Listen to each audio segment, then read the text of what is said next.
کی اصلی محنت سے کوئی تعلق نہیں. جانتے ہو دعوت تبلیغ کی محنت کیا چیز ہے؟ ایک نوجوان تھا جو حضرت مولانا الیاس رحمۃ اللہ علیہ سے بڑی محبت اس کو ہو گئی. کالج میں پڑھتا تھا اس زمانے میں، یا کوئی اور کام کرتا ہوگا، داڑھی منڈاتا تھا، کلین شیو تھا، لیکن اللہ کے دین کے لیے حضرت مولانا الیاس رحمۃ اللہ علیہ سے اس کو محبت ہو گئی. تو دن بھر اپنا سارا کام سے فارغ ہو کر وہ جب حضرت کے رات میں آرام کرنے کا وقت آ جاتا تھا تو وہ خدمت کے لیے آتا تھا، اور اس نے اجازت لے لی اور بڑی محبت سے وہ حضرت کا بدن دباتا تھا کہ ذرا تھکے ہوئے ہیں دن بھر کے، تھوڑا آرام مل جائے. اندھیرا ہوتا تھا، بجلی تھی نہیں، تو کئی راتیں گزر گئیں، کئی دن گزر گئے، اچھا خاصا وقت گزر گیا، خدمت کرنے کے لیے آتا رہا. ایک دن حضرت مولانا الیاس کی نظر پڑی تو دیکھا کہ اس کے چہرے پر داڑھی نہیں ہے. تو یہ سمجھ کر کہ اب تو یہ ہمارا اپنا ہو گیا، محبت کرنے لگا، کوئی حرج نہیں اس سے یہ بات کہنے میں. تو اس سے کہا حضرت مولانا الیاس نے کہ بیٹا تم داڑھی رکھ لو، اتنے اچھے نوجوان ہو تم داڑھی رکھ لو. کچھ نہیں بولا، وہ بیچارہ چلا گیا. لیکن ابھی اس کو فوراً داڑھی رکھنے کی ہمت نہیں ہوئی، تو اس نے پھر حضرت مولانا الیاس رحمۃ اللہ کے پاس آنا ہی چھوڑ دیا، ڈر کے مارے، شرم کے مارے کہ میں نے ان کی بات نہیں مانی، کیسے جاؤں ان کے پاس. بس اتنا ہوا. اب جب ایک دن نہیں آیا، 2 دن نہیں آیا، تو یہ ہے دعوت و تبلیغ. حضرت مولانا الیاس رحمۃ اللہ علیہ بے چین ہو گئے،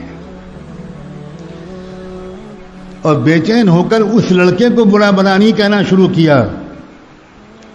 اپنے ساتھیوں سے کہا کہ میری مغفرت کی دعا کرو، مجھ سے کتنی بڑی غلطی ہوئی ہے، میں بھی کیسا بے سلیقہ جلد باز انسان ہوں. اتنا پیارا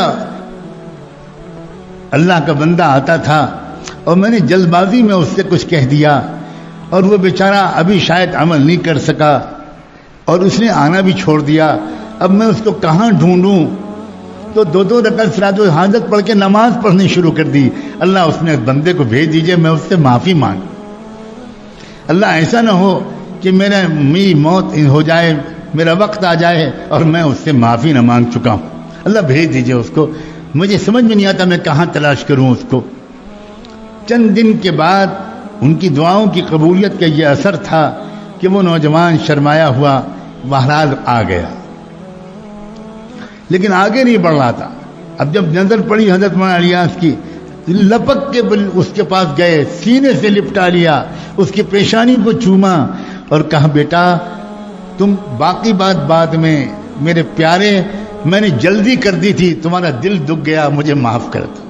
ایک مومن کا دل دکھانا بہت بڑا گناہ ہوتا ہے، مجھے معاف کر دو. جب تک تم کہو گے نہیں کہ میں نے آپ کو معاف کر دیا، تب تک میں تمہارا ہاتھ دامن نہیں چھوڑوں گا. کہو کہ میں نے معاف کر دیا. وہ قدموں پہ گر گیا.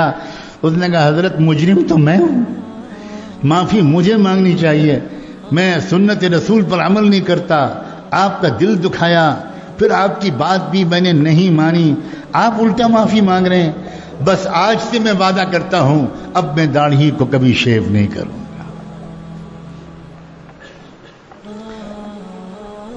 اللہ کے بندو، اے خدا کے بندو، دین کی اصل حقیقت کو سمجھو.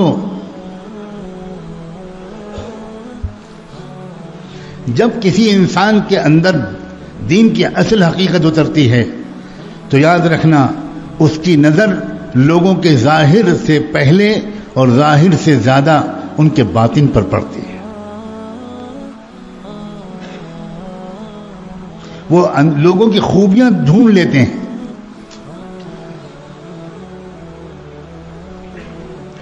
اس لیے ظاہری طور پر کچھ دینی شکل صورت بنا لینے پر مطمئن اور قانع ہو کر نہ رہ جانا، اس کا